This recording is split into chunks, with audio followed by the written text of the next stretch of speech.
Começando agora, segundo episódio do GrifoCast, com ele, meu amigo Otto, que é o Einstein da arquitetura. Muitos projetos comerciais, projetos residenciais, de restaurantes, de edifícios e casas também. É uma referência aqui com a gente, Otto. É um prazer estar com você aqui.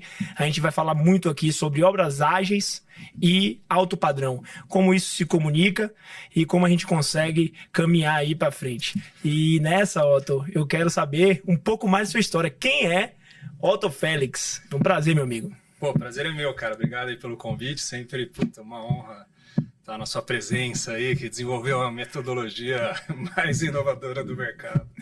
Cara, eu vou contar rapidamente, porque a minha história é meio longa, né? Eu já fiz muita coisa, a gente tem 20 anos de arquitetura, me formei em 2004. Soube que já foi até piloto de avião. De helicóptero. Cara, eu começo minha vida estudando música muito cedo, assim, e aí fui resolver ser DJ, né? E aí comecei a tocar, e a gente queria tocar em festa, então isso lá pelos 13 anos. E aí eu monto a minha primeira empresa, né? Que eu gosto de pensar assim, que a gente queria tocar, na verdade, só que aí o Com quantos anos? 13, 14 anos. Oh. E aí a gente começa a alugar, comprar equipamento de som para alugar, para fazer os eventos, para fazer as festas, que era um jeito que a gente tinha encontrado, né, de tocar. E aí tem muita história, puta, a gente foi tocar, fazia de tudo, né, casamento, festa junina, batizado. Aniversário de boneca, tudo. Aniversário de boneca, o que você imaginar, cara, ia tocar na periferia, cara, foi uma loucura, assim, essa Aonde? época. Aqui em São Paulo mesmo? Campinas. Bacana. E aí, nesse meio tempo, eu continuei estudando música, né? Fui estudar violão, guitarra, flauta transversal, e teve muita coisa aí. E aí aí eu comecei a produzir música eletrônica, né? A gente tinha uma banda de chill out que toquei no Brasil inteiro, em rave, né? Normalmente, assim. E foi um período bem bacana, assim. Bem bom. Bem bom. E aí a gente tentou monetizar isso nessa época, né? Porque como a gente estúdio Era que era música, DJ, tocar música. Produção de fazia música festa. eletrônica. Você produzia música. A gente criava música. E aí a gente começou a fazer trilha sonora para comercial de TV, institucional. Cara, e como você pivotou isso pra arquitetura? Saiu de DJ de produtor de música pra arquitetura. Como foi isso aí? Não, eu gosto de pensar muito como empreendedor, né? Eu acho que desde o começo a gente começou, né, com essa história de querer empreender. E aí teve a história, né, que aí eu fui, antes de eu entrar na faculdade, eu fui para morar em Los Angeles para tirar o brevet de helicóptero. Aí fiquei lá um ano e meio, tirei o piloto privado, piloto comercial, volto para o Brasil. E aí, nesse meio tempo, eu estudei fotografia, artes plásticas, assim, muita coisa rolou até eu sair da faculdade de arquitetura, né? Mas quando eu volto para o Brasil como piloto, né, com brevet, não era uma opção na minha família não fazer faculdade, né? Então eu fui fazer a faculdade de arquitetura. E aí, para eu validar minha licença no Brasil, é uma burocracia infinita, né? Perfeito. E a minha licença de lá não valia aqui. E aí eu começo a estudar arquitetura e, cara, aí me apaixonei pela arquitetura. Entendi, porque eu não sabia, né? Eu não tinha dimensão da grandiosidade do que é arquitetura e urbanismo. A hora que eu vi, eu estava estudando a cidade, estudando saneamento, estudando. Perfeito. Coisas... Cara, isso é muito interessante também. Eu tomo como exemplo a minha carreira, mas diferentemente da sua, eu desde novo soube que queria engenharia. Na verdade, eu achava até os 15 anos de idade, eu achava que ia trabalhar com meu pai, que tinha uma empresa. A empresa de meu pai não deu certo, acabou falindo, e isso acarretou diversos problemas em nossa vida, que eu acho que até me formou para o que eu sou hoje. E com 16 anos eu falei, pô, o sonho de trabalhar com o papai não vai rolar. Então o que é que eu vou fazer? E aí, por influência de meu avô, que era um engenheiro grande, renomado na Bahia, da parte de estradas, nada a ver com o que eu faço hoje, eu acabei entrando com 16 anos na faculdade e sempre quis a parte de engenharia. Eu sabia, tinha um fogo interno, acho que todo empreendedor, foi isso que você falou, tem um pouco disso dentro, né? A gente quer fazer algo diferente, quer servir, né? E eu sempre achei que queria empreender, mas nunca chegava. E numa dessas pivotadas da vida, eu trabalhava na grande construtora, acabei por conta de um período em 2015, que a construção teve um grande problema aqui no Brasil, e acabei indo para essa parte de construção, de empreender na construção. Mas o que todo mundo quer saber aqui no episódio é qual é o caminho para chegar lá na arquitetura? Você veio de... Não tinha pais arquitetos, não tinha pais influentes, certo? Não tinha nenhum track record na área. E, porra, hoje é uma puta referência nisso daí. Eu sei que tem uma estratégia que você já me contou lá fora e vai contar pro pessoal aí também de como chegar lá, né? E falar um pouquinho aí de como foi o primeiro projeto até os projetos que faz hoje. Tem um prédio surreal lá em Balneário Camboriú, faz casa hoje para famosos no Brasil todo, restaurantes que você cai o queixo de você olhar os projetos. Como foi essa trilha aí do Otto até chegar lá? Cara, não é uma trilha curta, mas eu tenho uma fórmula, vamos chamar assim, né? No meio da faculdade de arquitetura, aí eu já organizava e produzia eventos, aí eu fui fazer cenografia para eventos. Então, quando eu termino a faculdade de arquitetura, eu já tinha a minha empresa, certo? Que aí, nessa época, eu estava fazendo cenografia. E eu já conhecia todo mundo do meio, foi muito fácil eu pivotar para esse setor, né?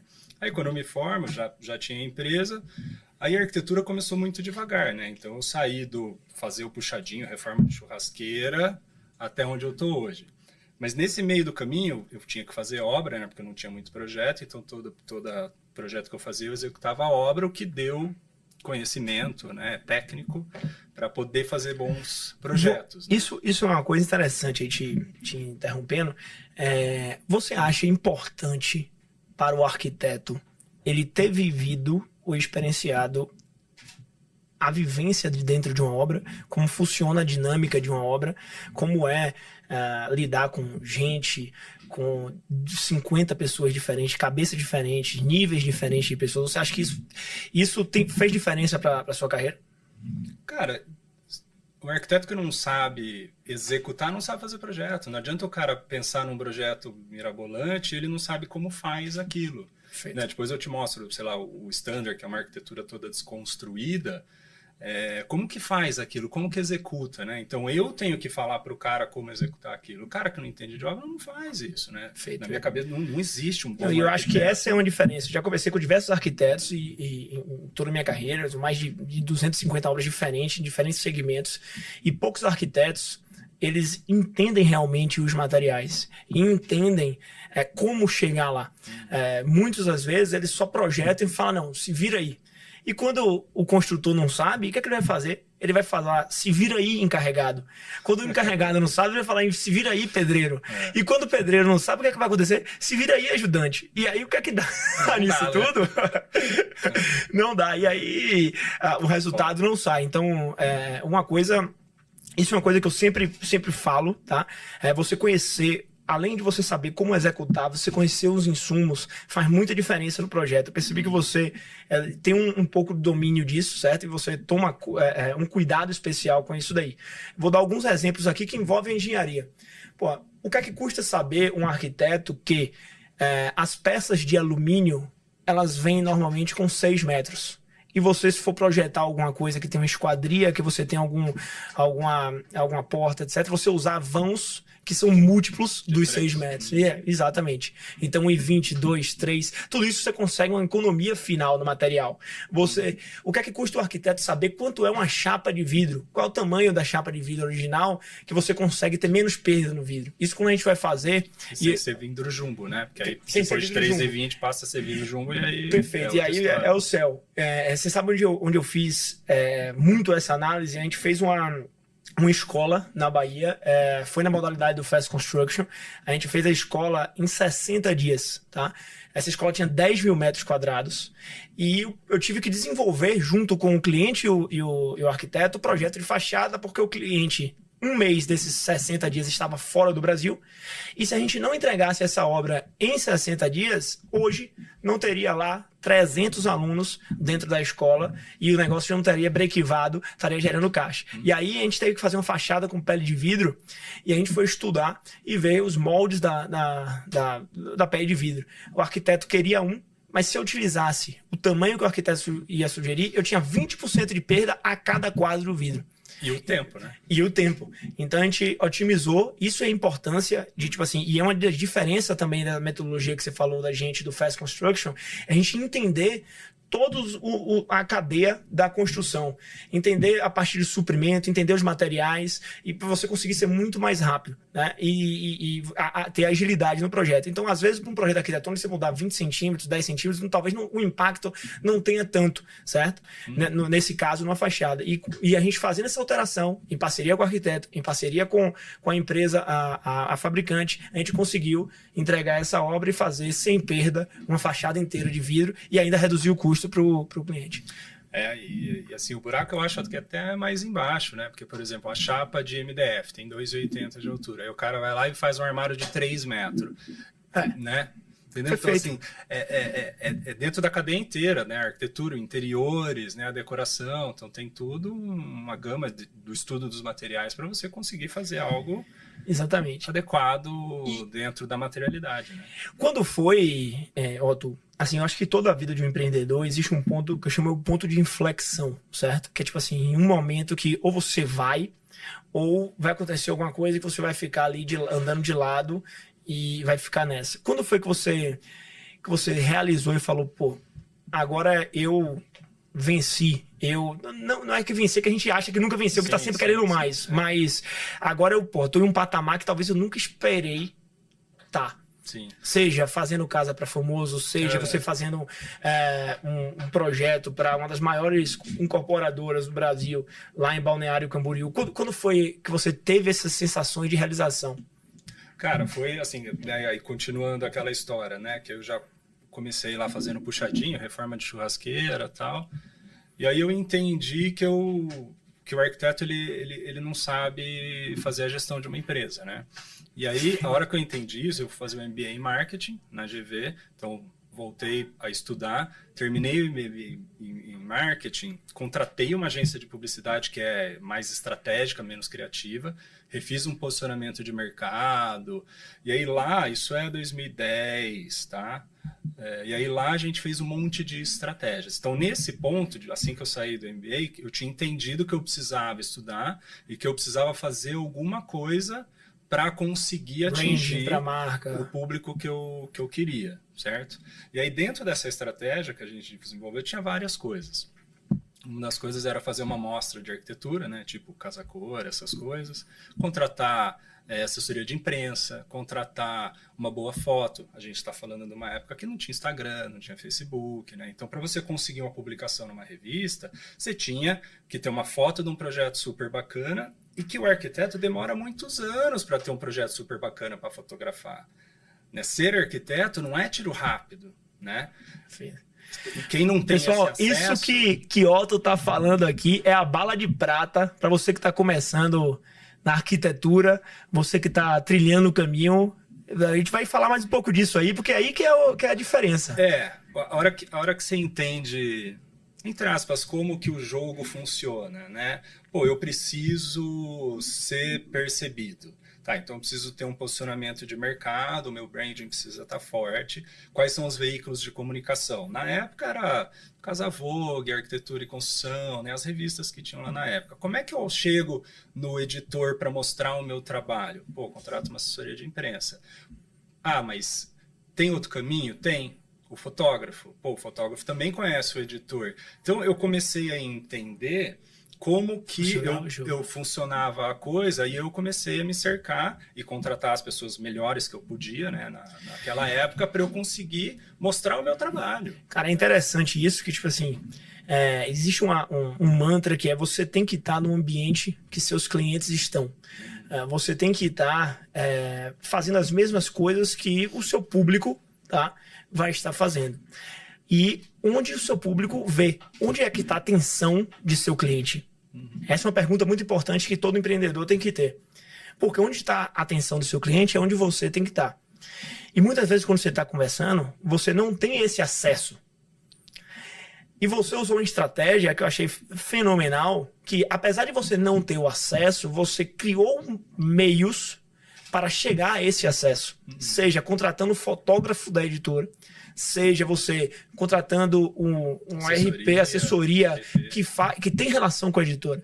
Então, isso daí, fazendo analogia a negócios, é a mesma coisa de você fazer um investimento em uma consultoria, em você fazer um investimento em um clube, como a gente tem aqui do G4, que você está ali no meio. Então, existem métodos para isso e que, obviamente, dão certo, né? E senão você não seria esse sucesso todo. E muitas vezes as pessoas se limitam, falam, e até criticam. Eu vejo muitos arquitetos novos, e eu vou abranger mais, muitos profissionais novos que criticam, mas lá é só a patotinha, lá é só o pessoal do grupinho, é fechado. Existe como quebrar isso daí. Não é fácil, obviamente, porque se fosse fácil todo mundo estava lá. E a gente costurando esse caminho e entendendo que não vai ser da noite para o dia, cara, eu nunca esperava estar no lugar onde eu estou hoje. Entendeu? Eu acredito que talvez você não. Eu comecei fazendo reforma de banheiro. Eu comprei R$500 para gerenciar uma obra e gastei 1.000 de gasolina. E fiquei quebrado. Não tinha carro e às vezes tinha ônibus.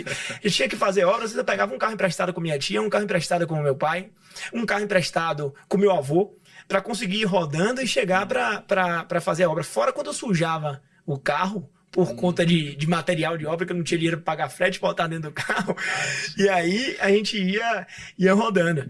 Então, tem um caminho, assim, no meu ver, é honestidade, é transparência, é você fazer o que gosta, é você ser bom no que faz, tá? Que aí, se você faz o que gosta, você vai ser bom.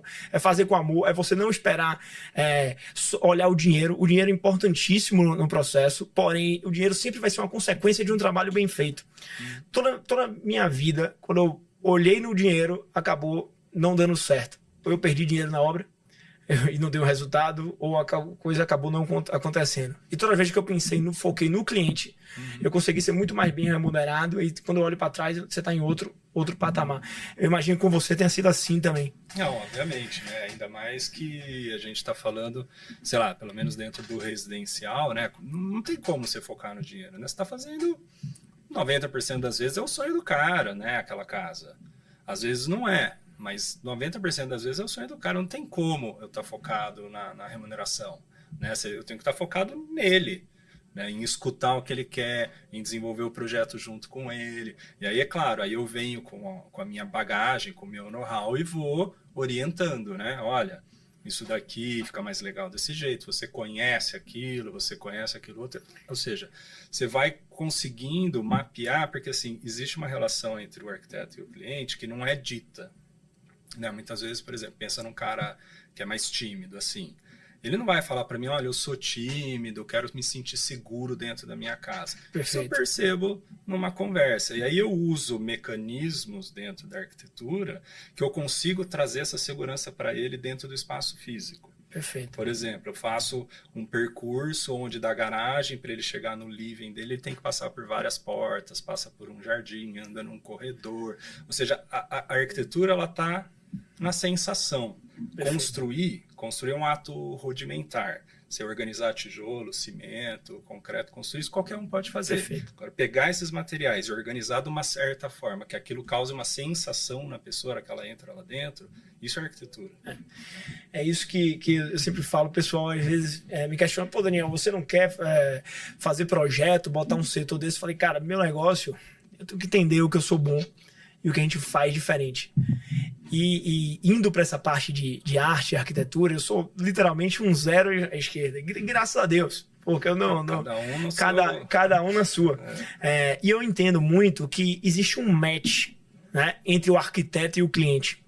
Você tem arquiteto que é muito focado em um estilo, você tem arquiteto que é focado em outro estilo. Então, tipo assim, você tem que saber. Às vezes o cliente chega para mim, pô, eu preciso de uma indicação de um arquiteto. Aí eu tenho que fazer esse trabalho de entender como é o cara, sentir ele e falar, pô, talvez ele se encaixe aqui bem com o outro, talvez ele se encaixe bem com esse outro aqui. E vendo também o propósito, né, onde a gente é focado na empresa dele. Então, eu queria falar um pouco sobre as obras no geral, nos projetos em geral, certo? Você tem desde casa, você tem de edifício residencial de alto padrão, tudo é alto padrão. Você tem restaurantes surreais, Você começou em todos os nichos de vez? Existe um nicho que você gosta mais e que você olha com um olhar diferente? Ou você tem o prazer de fazer os mesmos projetos, tudo? E como começou todos esses aí? Tenho prazer de fazer tudo. A gente desenha objeto, né? Então, cadeira, poltrona, sofá. Perfeito. E o nosso maior projeto é um condomínio horizontal que acho que tem quase 5 milhões de metros quadrados. Então, assim, tudo me dá muito prazer, né? Mas o meu prazer tá nessa história que eu vou contar. Né? Qual que é a história, se é uma casa, é a história desse casal, se é um prédio, se é um restaurante. O restaurante, aí entra uma outra coisa, que aí eu sou especialista em marketing, né? Entra um posicionamento de mercado, uma linguagem. Você tem que olhar um restaurante, você tem que entender quanto custa, que comida serve, qual tipo de público que está lá dentro. Perfeito. Então aí é um posicionamento de mercado, né? Não é, a arquitetura não é bonito, é feio, não é eu gosto, eu não gosto, não. Olha, perfeito. A gente está montando um restaurante italiano para o público A. Então, sai dali essa linguagem, essa materialidade, ou seja, essa história que está sendo contada. Aí é marketing puro, né? Sai do papel e você tem que interpretar o sonho do cliente. Você tem que entender justamente isso. Pô, qual vai ser o ticket médio aqui de um restaurante desse? Não dá para botar um negócio que seja ultra luxo se é um almoço de R$50. Por quê? Porque não vai dar certo o restaurante. O público A não vai, porque vai achar que é muito baixo.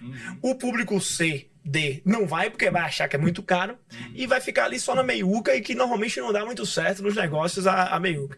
Então, a gente entender isso e fazer o que é o melhor para o cliente é também um diferencial, tanto na construção, quando a gente tem que dar algumas ideias, etc., como na arquitetura também, né? E falando sobre restaurantes em si, quais você achou que foram as maiores dores, certo, para um arquiteto que você já viu, já passou dentro de um restaurante, que é também um segmento que a gente faz, e eu dar minha visão também sobre isso? Restaurante, ele tem uma operação muito complexa. Perfeito. Né? Eu já fiz muito restaurante, nem sei quantos, mas 20, sei lá.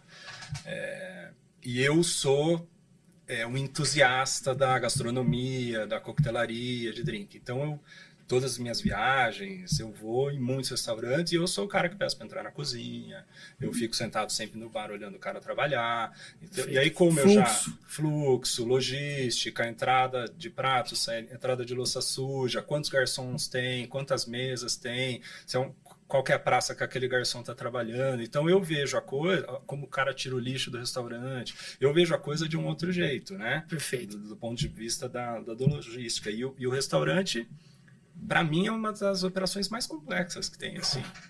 É mais complexo do que um teatro. Às vezes tem duas cozinhas, você tem pré-preparo e você tem a cozinha ali da hora. Às vezes você tem uma pizzaria e um outro equipamento também dentro da... É uma guerra, né, cara? É uma loucura. Então, eu gosto muito disso. Claro, o primeiro restaurante que eu fiz foi para um amigo meu que era chefe de cozinha. Então, eu tive... esse prazer, como eu trabalhei com eventos, né, organização e produção de eventos, a gente fazia muito catering, muito coquetel, tal. Então eu estou acostumado com essa logística desde muito cedo, né? Mas eu acho que é uma dor grande dos escritórios que vão começar a fazer projeto de restaurante, essa logística, Anvisa, vigilância sanitária. Perfeito. Existem algumas peculiaridades no restaurante que são primordiais, né? Você entender os equipamentos, entender o fluxo das atividades, né? Como é que o prato vai retornar, onde sai o lixo, onde é que vai ficar a caixa de gordura, entendeu? Porque não pode, às vezes não pode ficar dentro da cozinha, Sim. Tem que estar separada, o tipo de material que vai usar, é 220, é 127, será que é melhor você utilizar uma fritadeira a gás ou elétrica? Depende também onde vai se colocar, né? O restaurante, às vezes você não tem carga elétrica, folga de carga elétrica para você executar, e você tem que ir para o gás, entendeu? Aí você tem que ver qual tipo de gás, ele é GLP ou gás natural. Tudo isso, você tem que fazer um estudo, e por isso que eu digo, sempre quando você, empresário, vai abrir um negócio, vai ter um projeto, vai ter uma construção, tente sempre envolver o arquiteto e o engenheiro juntos. um trabalho a 4 mãos para se desenvolver. Porque uma coisa é ele pegar, por exemplo, você que tem uma puta experiência em track record em restaurante. Ou ele pegar um construtor que também tem uma puta referência em track record em restaurante. Mas se não tiver, tem que ser uma combinação dos dois para chegar a certas decisões. Porque se você errar alguma coisa no projeto, você pode inviabilizar o negócio. Eu já tive restaurante de amigos meus que eu acabei não executando a obra, que eles acharam que era uma reforma simples, etc., que na hora de ligar, ficava caindo a energia, que não fez alteração de carga na concessionária, e o prazo no Brasil para isso são 180 dias. E aí você vai ficar 180 dias com a operação parada? Sim. Ar-condicionado mal dimensionado. Ar-condicionado mal dimensionado, o pessoal vai ficar desconfortável. Então, tudo isso. Existe também a questão de que eu digo que é essencial, que é exaustão e ventilação de uma cozinha. Para quem não sabe, dentro de uma cozinha de um restaurante, a gente sempre tem que pensar a cozinha e deixar ela com uma pressão negativa dentro do ambiente. Para quê? Para com a pressão negativa, o cheiro ele nunca sai da cozinha e vai para o salão. Como é que a gente faz isso? Existe uma máquina que ela vai sugar, que é a coifa. Você tem diversos tipos de coifa retrolavada, com ultravioleta, a coifa com difusor normal. E você tem a caixa de ventilação, que vai jogar o ar. Então você sempre suga um pouquinho a mais, a grosso modo falando, do que você joga. Você cria um bolsão de pressão negativa, que não deixa de ser fluido. E o salão com pressão positiva. E o salão com pressão positiva. E aí você consegue ter um ambiente ali, porque não tem nada pior que você estar almoçando aqui ou jantando e tá um cheiro de hambúrguer, de carne chegando ali no seu prato. E para tudo isso precisa de engenheiro, de arquiteto. Então, assim, eu vejo muitos aventureiros que, não, eu faço de qualquer jeito. Enfim, vai rodar, você vai estar sendo prejudicado. Se você bota só uma coifa e não bota uma ventilação e tá com o ar-condicionado ligado, seu ar-condicionado vai estar embora, não vai gelar nunca, entendeu? Mas aí é o cara que não é muito do business, né? Ele abre um restaurante porque ele acha que todo mundo tem que almoçar. Exato. Não é um pensamento de negócio, né? De diferencial, de posicionamento. É muito complicado. É outra história, né? E a gente se deu muito bem na Grifo com a parte de restaurante, por conta que o cara do restaurante, ele é um empresário e ele quer o retorno dele, né? Imagine que você vai fazer uma operação, abrir uma unidade nova, e essa operação, uma outra empresa vai passar aí 6 meses para deixar 100% pronto. A gente, com a metodologia FAST, certo? A gente entrega um restaurante desse com 45, 60 dias. Que é o 60 dias porque é o prazo da mobília. É um milagre, né? É o prazo da mobília. Você vai comprar uma cadeira, quantos dias para chegar? É praticamente esse prazo. Então, o que determina a minha obra é mobília e cozinha. E marcenaria. E coifa. A marcenaria, a gente consegue fazer um estudo para que você consiga andar em paralelo. O que é andar em paralelo? Muitos marceneiros, etc., eles querem esperar os ambientes ficar prontos para eles fazerem a medida no negócio. Então, a gente, na nossa metodologia, bate na mesa e fala, garanta a medida que está no projeto, que eu garanto aqui.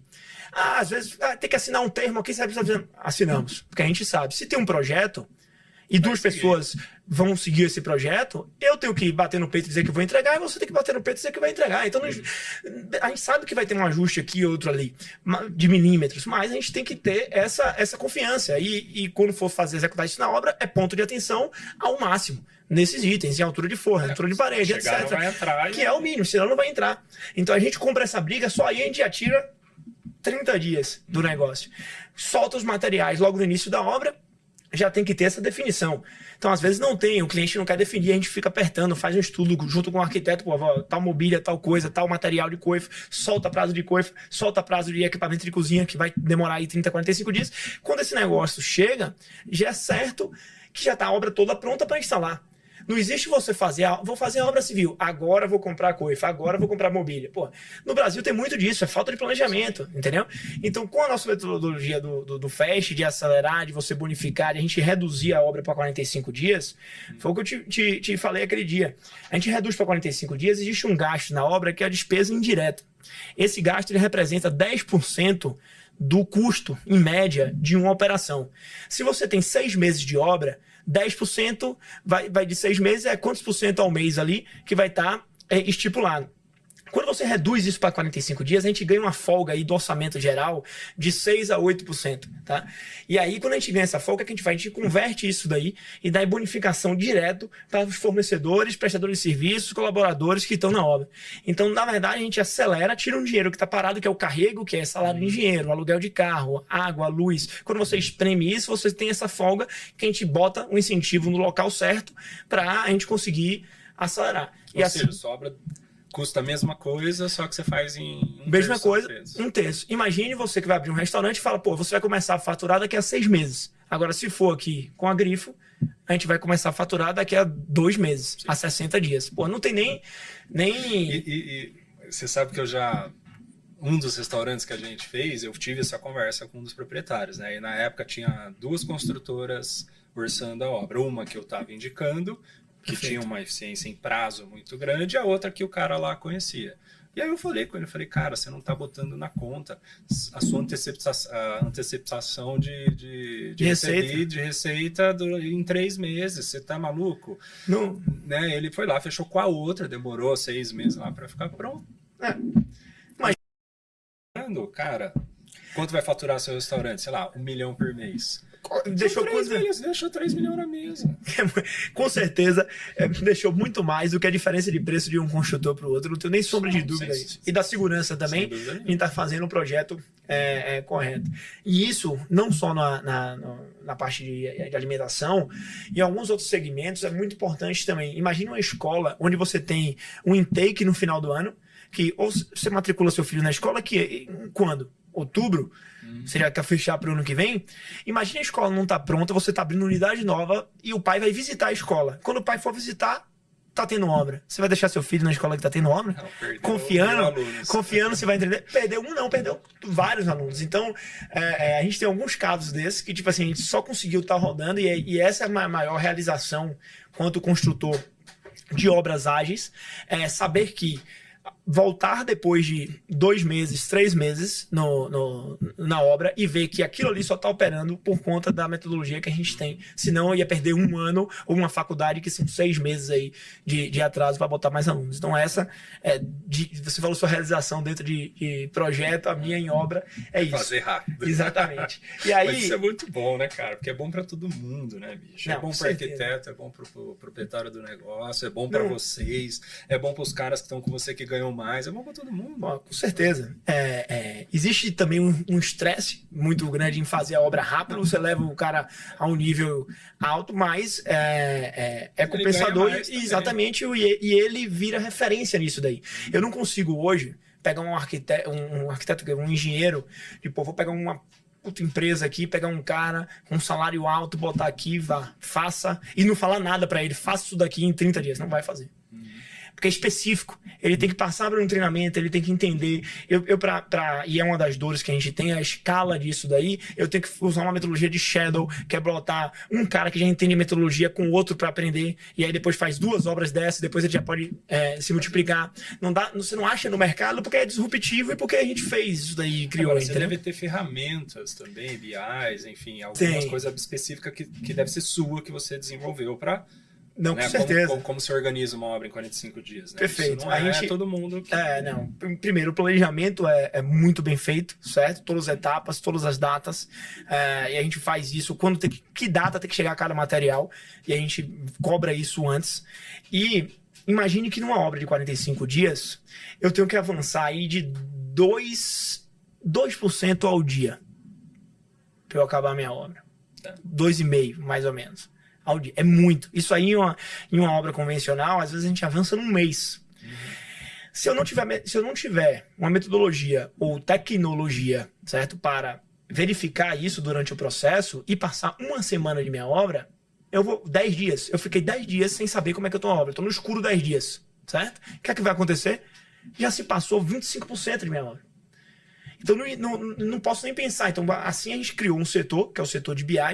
Ele se comunica através de API para o Cienge, que é nosso ERP, e ele consegue mostrar ali para a gente, diariamente, onde estão indo todos os custos e onde estão indo todas as despesas, alocações, os avanços. Então, dentro de uma obra convencional, que você faz uma medição por mês, a gente faz medição no FAST diariamente. Então isso daí consegue ter a análise ali, ó, cada dia de como a gente tá. E a gente tem marcos na obra, a gente fala... E essa ó, medição é um cara lá olhando, é um cara lá olhando, medindo, sistema. alimentando o sistema. Ele faz a medição através de um tablet, com uma parceria com o Agilent, que é uma Construtec lá de Fortaleza, e que já linka diretamente com o Cienge, e o Cienge já passa as informações através do BI para a gente num dashboard, mostrando onde é que está indo todos os custos e como é que está a obra. Então, a gente, praticamente, imagine que você vai fazer uma obra onde você tenha um leito de UTI e o painel que a gente tem no BI é como se fosse aquele painel que o médico olha, como é que está o batimento cardíaco, etc. Isso dentro de construção não é assim.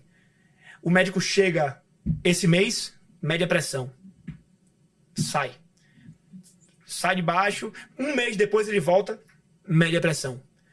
Um mês depois, e durante esse período o médico está viajando, não sabe nem como é que está o paciente. Assim é a construção no Brasil. Assim é a construção no Brasil. E olha lá quando ele vem, se tá medindo certo ou não. Mas assim é a construção. A nossa diferença é que em vez de fazer visitas de mês em mês, a gente está monitorando 24 horas. Então a tomada de decisão é muito mais rápida. Imagine que você está com uma ferida no pé. Se você não tratar, essa ferida vai subindo e vai para a canela. Se não tratar, ela vai para o joelho. Se não tratar, uma hora vai chegar no coração. E no coração não tem hora mais, não tem como você recuperar mais, certo? Isso daí é se eu começar uma obra fast sem analisar minha obra. Agora, se eu estou monitorando 24 horas, quando ela está no pé, se ela subir um pouquinho, epa, vamos tratar aqui. Ainda consigo salvar o corpo. Isso é rápido, né? Então, decisão rápida. fazendo analogia sobre o que a gente faz, é mais ou menos isso. E agora, ó, eu sou um fãzaço de seus projetos. Não é da boca para fora, eu te falei isso. Eu já trabalhei com vários arquitetos e eu entendo que tem arquitetos que são muito Ctrl-C, Ctrl-V. Tem arquitetos que saem replicando tudo, que são copiadores de moda, certo? E tem arquitetos que têm realmente a alma de arquitetura, que é você entender, como você falou aí, todo o processo do cliente, como é ele, etc. E botar isso, dar vida ao projeto. Que o arquiteto que pensa que cada projeto é único e não só mais uma receita ou mais um cliente. E queria botar alguns projetos aqui que eu separei para a gente legal. Conversar, para você contar a história e ver como é. Contar a história é bom. Será que consegue botar aí, Matheus? Pô, vamos lá. Esse projeto aí, o primeiro, esse é um restaurante, correto? Isso, esse é um restaurante que a gente fez lá em Campinas, que ele é tipo um dining club, né? Então... É mais animado. É mais animado, tem música, tem DJ, aquele triângulo ali, aquelas delta lá no fundo, é o lugar do DJ e tal. E para fazer esses detalhes todos? Então, isso é uma arquitetura desconstruída, né? Então, ela é toda facetada, toda em ângulos, e aí aqui tem um video mapping, né? Tem uma projeção que fica mudando, tudo que é branco aqui vai essa projeção. Será que a gente tem essa projeção aí para... Tem um gifzinho aí. Putz. E aí... Aí a gente desenha tudo, né? Por exemplo, ali tinha, sei lá, 300 garrafas, a gente desenhou aonde vai a garrafa, que aqui não dá para ver, mas tem uma luz de LED atrás de cada garrafa, e aí isso ficava mudando, né, de cor, Para. Isso aqui é um projeto. Você vê, pô, quantos restaurantes a gente vai que são Ctrl-C, Ctrl-V? Olha o cuidado que a arquitetura tem em projetar o local da garrafa, a inclinação que a garrafa de vinho vai estar. Como você fazer os detalhes e a projeção, o efeito que dá. Às vezes a pessoa olha isso, e aí se estivesse perguntando em casa, pô, qual é o ticket desse restaurante?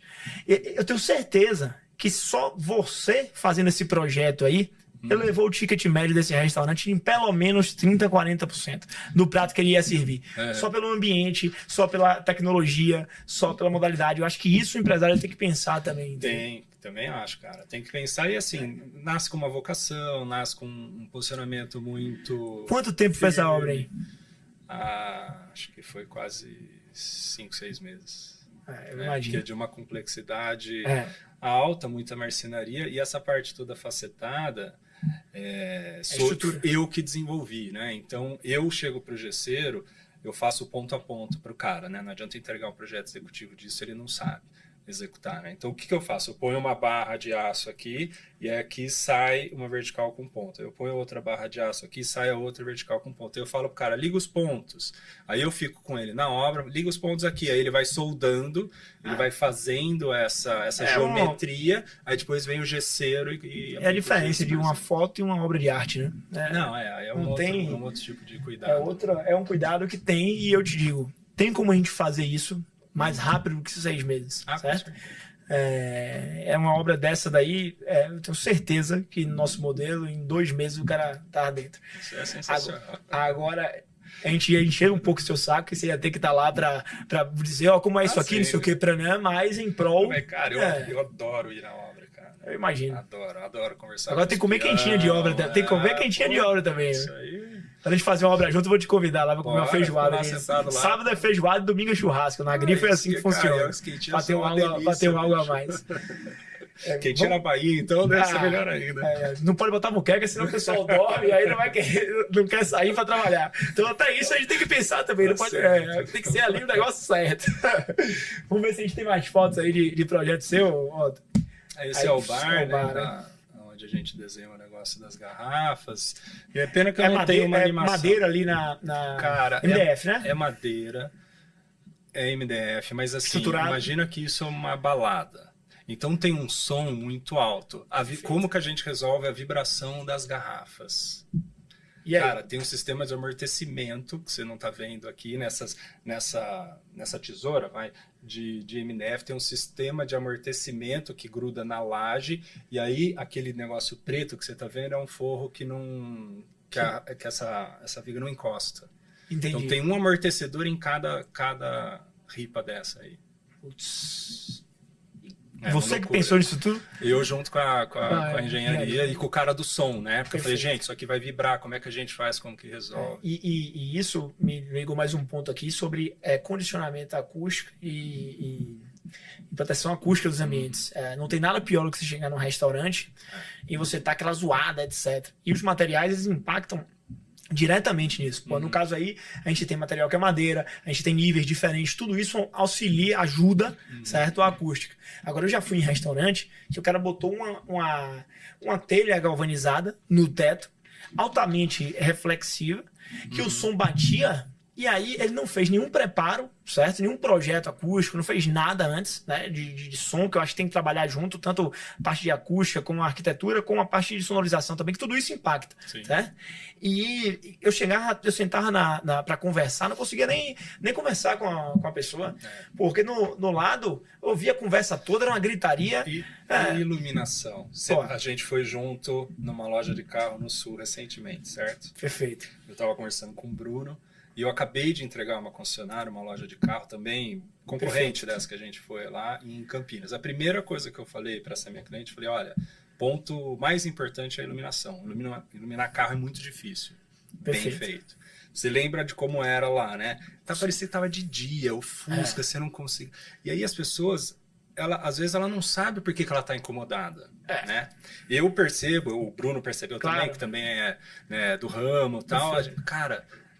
parecia um estádio de futebol. Exatamente. Né? E não é, e às vezes, porque o cara às vezes vem, o negócio dá certo, e ele acha que não precisa, e bota uma luz até branca lá em cima, e acha que tá tudo certo, que é isso mesmo, tem que chamar atenção, mas, pô, você pode fazer um negócio muito diferente. Você pode destacar um carro que você quer vender mais, você pode ter opções de você, pô, esse mês eu tenho que, sei lá, destacar mais, vender mais Porsche, aí você, com uma automação você muda, e a luz fica mais forte nos postes, menos no outro, você faz toda uma jogada. Então, na ciência, né? Porque tem o índice de reprodução de cor. Então, quando você pega... Perfeito. Você vai iluminar um carro, se você tem uma cor ruim, a cor ruim, o LED ruim, ela muda a cor da coisa, né? O verde fica meio azulado, o vermelho fica meio verde. Perfeito. Então, cara, ou se você tem uma iluminação boa, isso valoriza o seu produto, você vende mais. Imagina iluminar uma carne, um açougue, que é o que acontece, né, nos supermercados. Você olha pra carne, a carne tá verde. Você não compra aquilo. Claro, vai achar que tá podre. Às vezes é erro de projeto. Então essa é a arquitetura verdade. Vamos ver mais projetos aqui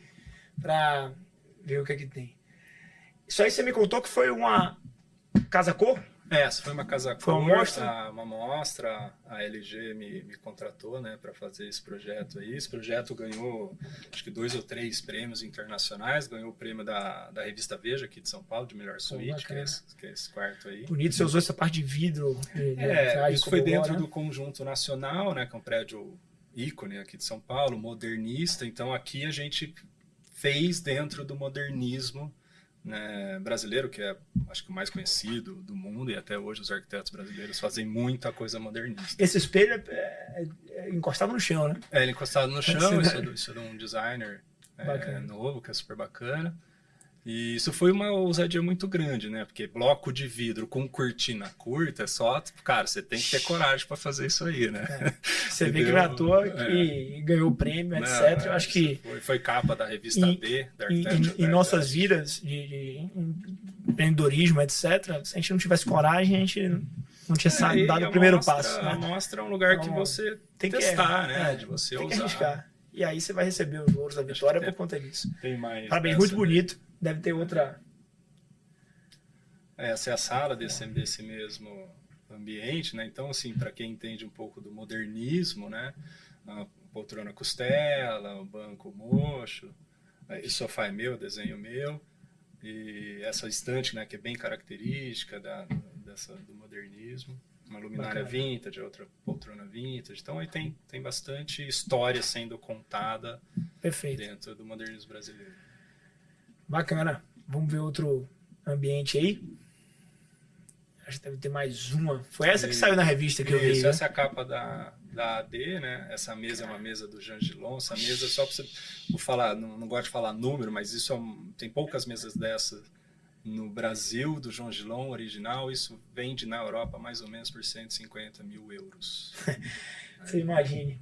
Então, a pessoa acha que é só fazer, eu vou pegar uma casa, um ambiente, vou fazer de qualquer maneira, etc. Pô, isso aí é uma obra de arte, para quem entende, é um valor imensurável, né? Maior material, detalhe, tem toda história por trás disso contada também. Tem a cadeira do Sérgio Rodrigues, né? Então, só surreal, mobiliário muito, da década de 50 bacana. e 60. E você constrói, projeta casa também, projeta casa, vamos ver umas fotos, umas obras aí de casa, que eu sei que tem. Vamos ver. Essa é a casa MB, que é em Itu. É uma casa de concreto maciço, ripado, aparente, né? Muito brise de alumínio. Concreto, preto, madeira, uma combinação que... E também passei aqui dentro do modernismo brasileiro, né? Essa geometria muito pura, muito evidente, né? Um bloco não encosta no outro. Uma lareira dentro? Uma lareira. Lareira dentro, eu tô vendo ali a chaminé. Aquela parte ali é suspensa, né? Para receber essa lareira. Bacana. Botou uma proteção termo também em cima, que são aqueles seixos, né, em cima da... Isso, aí é uma impermeabilização com manta TPO, né, e aí o seixo só para... Perfeito. Muito, muito bacana. Vamos passar aí para ver outra... Essa mesma casa, né, o interior, também, né, dentro da linguagem modernista, né, uma mesa pétala. Cara, e assim, esses projetos, assim, a gente que é construtor, tem que tomar muito cuidado. Você não tem forro. Então o acabamento tem que ficar bom já na laje e é um acabamento bruto. O tamanho e o nivelamento da laje tem que estar perfeito, porque sua esquadria minimalista ela chega lá em cima. O trilho está embutido dentro da laje maciça. Está embutido. Então você imagina a complexidade para executar. A gente que olha assim, eu olho e falei, isso aí, cara, já é... Você sabe que a gente mudou agora dentro dos nossos projetos, porque isso, tá vendo que os trilhos estão individuais ali, embutido dentro da laje maciça? Agora eu estou desenhando um berço na laje maior um pouco, e depois aí dá para o cara colocar, embutir os trilhos na laje, e aí depois a gente faz um acabamento. E depois faz o acabamento, né? E faz o... Bacana. Até o ponto de iluminação, se você errar na hora da concretagem do local... Aqui tem iluminação embutida, caixa de som embutida. Perfeito. Então, isso é importante quando você está... Vamos para o método construtivo, está construindo, não custa nada. Às vezes você pega uma diária de um topógrafo, certo? Isso aí tipo assim, R$2.000, R$2.500, dependendo do local do Brasil onde você esteja, e é um cuidado a mais. O cara vai, você joga toda a compatibilização ali dentro, e ele já marca os pontos para você. dos pontos de esgoto, dos pontos de iluminação, pô, vai ficar a cargo do cara em cima da laje, se pendurando, com o cinto amarrado numa linha de vida, andando em cima de aço, para colocar a trena, que você não sabe nem se tá ferido ou não, vai ter que estar correndo risco para ver se vai chegar na posição certa, pô, não custa nada você usar uma tecnologia também. Assim, por favor, no Brasil, a gente tem que cada vez mais ter mais tecnologia dentro da construção e em tudo. Você vê que eu sem tecnologia, sem um BI, a gente não conseguiria estar fazendo as obras no tempo que a gente faz. Então, sem toda essa tecnologia que está por trás, não dá certo. Então, você tem que usar, tá aí, entendeu? As pessoas, não, é muito caro. Por quê? Porque o avô fazia assim, porque o pai fazia assim, pô. Se a gente fosse nessa, a gente não ia para frente nunca e nunca estaria trazendo novidade, né? Eu moro numa casa de light steel frame, né? Sim. Faço muita casa em madeira laminada colada, né? Cara, adoro construção né? seca. É uma metodologia, vamos dizer assim, nova no Brasil, né? Mais ao sul do Brasil se utiliza muito. Para quem não sabe, são madeiras laminadas que são coladas, você consegue fazer vários vãos. Você fez casa assim também e projetou e tem uma foto aí, acho que pra gente, né? Tem acho que uma foto da casa celeiro, que é de madeira laminada colada. Esse é mais o living, tá vendo a lareira? Aí você tá vendo a repetição, né? Pilar, lareira, pilar. Então tá tudo simétrico, né? Tá tudo conversando para ficar discreto. E aí tem, você que gosta de obra, tá vendo que o pilar metálico do meio da chaminé chega até embaixo, o chão? Sim. Aqui sobe todo o ar-condicionado. E o ar-condicionado é um difusor linear que está em cima dessa caixa jogando para cima. Então você não vê o ar-condicionado da casa. Perfeito. Rapaz, surreal. Então, projetos aí, a gente vou botar todos os cortes no YouTube, no Spotify, para vocês verem, certo? Dos projetos de Otto, de tudo que a gente tem conversado aqui. E é muito alto padrão, é muito detalhe, é um nível de detalhe até que eu estava discutindo e comentando com o Estevam, que é amigo nosso também, que ele faz nas casas dele. E quando a gente vai para o comercial, isso é alinhado, no nosso caso, com a velocidade também. Então, as pessoas, às vezes, elas não entendem, Otto. Elas falam, vocês só fazem obra rápido. Cara, vai fazer um negócio desse daí rápido, pra você ver se você consegue. Não é tão simples. Mais tailor-made. Não é tão simples. A pessoa fala, pô, você, às vezes, contando sobre a metodologia, vão te copiar. Eu falei, velho, não é assim, cara, entendeu? Existe tanta complexidade, tanto estudo. A gente tá nisso aí há quantos anos? Você acha que vai chegar uma pessoa do nada e vai fazer? Tomara, que vai estar agregando aí, vai estar atingindo mais gente. Mas, tipo assim, muita experiência, que deu certo, que não deu, a gente saber onde se vai. Conseguir fazer, é bom para todo mundo. Bom pro mercado, né? é isso. Mercado. Eu acho que isso é a diferença. A gente tem que deixar um legado aqui, a gente tem que deixar algo melhor para a sociedade, para a engenharia, para a arquitetura. Sim. E é nessa que é o intuito aqui do podcast também. Eu não escondo nada. Tem um monte de colega arquiteto que me manda mensagem: Otto, me indica o cara que fez o ar-condicionado. Indico, claro. Tá aqui, cara. Como que faz? É assim que faz. Eu sou isso muito de cliente. Nenhum. Pô, você fica contando aí sobre suas coisas, não sei o que. Velho, cara, tem tá zero. Mas vamos lá, vamos para a próxima casa. Aí essa é a Casa Celeiro, também ganhou o prêmio internacional. E aí isso é tudo madeira laminada colada, né? Ou seja, a madeira engenheirada, a gente manda produzir isso numa indústria, chega aqui e monta. É uma casa que tem uma modulação de 1,20 m, né? Que tem essa tesoura que se repete ao longo da casa inteira. É uma casa de 1.600 metros. Mas ela é muito simples para construir, né? Porque é essa tesoura que se repete. Nos Estados Unidos se usa muito esse tipo de construção também, né? E eu acho que é uma tendência. Você consegue coisas que você vê que na arquitetura normal você não vai. Na convencional de pilares com 7 metros, 5 metros, etc., você não consegue. Então, eu acho que o arquiteto ele tem que estar se atualizando sempre, tem que entender sempre, para estar sempre projetando coisas novas aí para o mercado. Entender do material, da tecnologia, é isso, entender de obra. Perfeito. Né? Senão não faz. Vamos ver outra foto aí. Eu ia também para o edifício residencial. Eu quero ver, essa foto Esse é o outro lado oposto, né? Que é um grande bar. E aí essa casa, ela tá dividida em 2 pavilhões, né? De um lado é o quarto do casal, que é ali essa foto que vocês estão vendo, e do outro são os quartos, né? Dos filhos, dos netos, etc. Então o dia a dia do casal, que fica aqui sozinho, é só eles ali perto da cozinha, né? Então a gente tem esse cuidado também de deixar uma logística, de pensar no dia a dia do cara que está lá, normalmente uma casa de campo sozinho, sem os filhos. Né? E a próxima pra gente. Essa é a fachada da casa, por fora, ela inteira revestida de shingle, né? Com essa telha americana. Sei. Pronto. Esse aí eu quero informações. Tô sabendo que você já tem 10 apartamentos lá. O metro quadrado mais caro do Brasil. Quem me dera. Cara, conta aí como é que foi. Como te chamaram, como escolheram você, o Otto, para fazer um projeto de uma referência aqui vou dizer, na América Latina inteira, que é Balneário Camboriú. E um baita de um projeto e cara, fala um pouquinho sobre ele. Isso daí é na Praia Brava Norte, né? Que é ali em Balneário. Sei. É o primeiro prédio da FG na Brava Norte.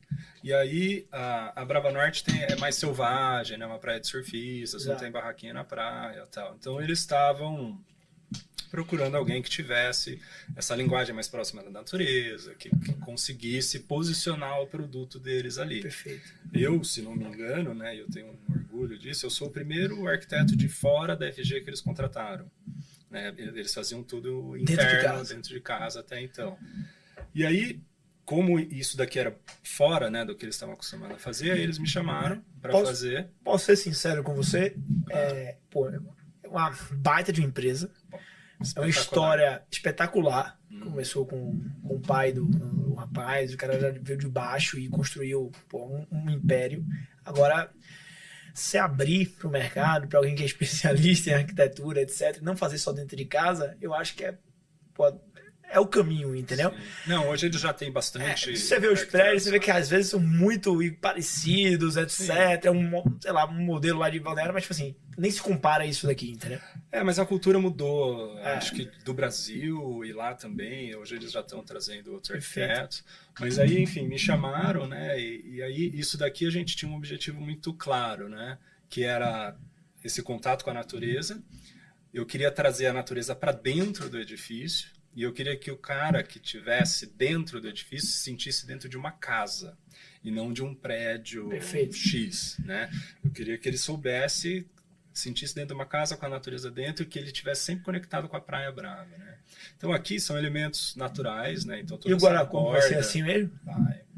Guarda-corpo embutido na laje, é uma laje protegida. Esse trilho aí, ele é um trilho deste tamanho, basicamente. Ele entra praticamente 11 centímetros na laje e a cada 50 centímetros a gente tem que parafusar para deixar bem seguro. Eu já fiz muito desse agora em casa residencial.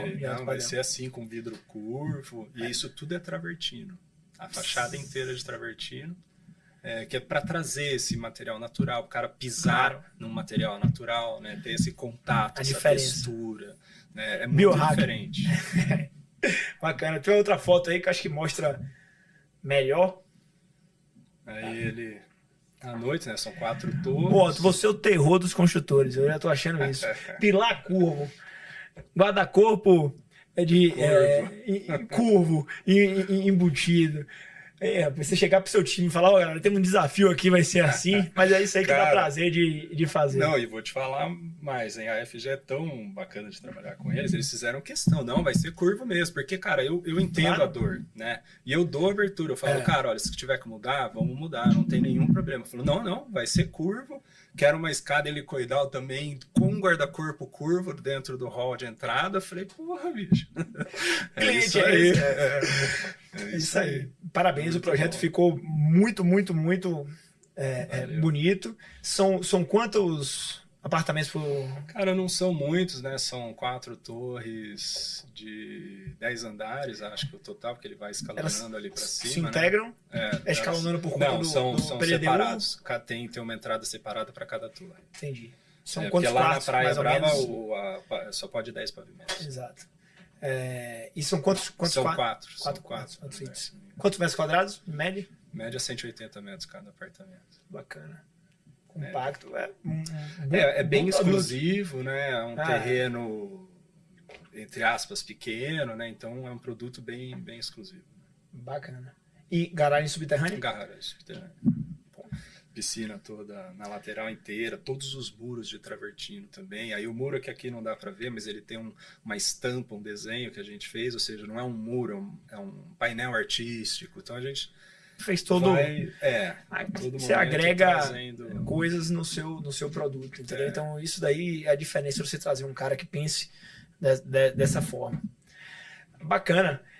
Então, Otto, só queria aqui, em nome de todos que vão assistir esse programa, te agradecer por a gente estar presente, por esse momento que a gente teve junto. Acho que é muito aprendizado para quem é da área e tiver um interesse em participar acompanhar esse podcast, vai conseguir pegar vários insights aí. Pô, se você, quando conversasse na arquitetura, estivesse ouvindo você mesmo agora, você aceleraria aí pelo menos uns 5 anos. Sim. O podcast ele vai estar sendo disponibilizado no YouTube, no nosso Instagram, que é @grifoengenharia, tá? E meu Instagram pessoal é danielg.grifo, tá? E eu queria que você fizesse considerações finais, Otto, e falasse também como a pessoa que tiver esse podcast quiser te contratar para fazer um projeto, um projeto fora também, que o tempo foi curto, eu sei que você faz projeto fora do Brasil, como é que ela te acha, como é que ela... Cara, primeiro, brigadão aí pelo papo, sempre um prazer estar conversando com gente muito boa, né, dentro do nosso setor, isso é incrível. Cara, eu sou muito acessível, né, qualquer mensagem que você mandar no Instagram chega para mim, e-mail chega para mim. O meu pessoal é @OttoFélix e o do escritório é Estúdio Otto Félix. Então, é bem fácil de me achar, estou realmente à disposição. E é isso, o que me interessa é contar a história, né? Seja do casal, seja de um prédio, seja de um restaurante, é entender o sentimento, a subjetividade ali da arquitetura e aí transformar aquilo para fazer uma sensação, um sentimento. Perfeito. Então, gente, o cara é realmente um gênio, tá? Espero que vocês tenham gostado aqui desse bate-papo, porque eu aqui achei surreal. E até a próxima. Um abraço aí para todo mundo.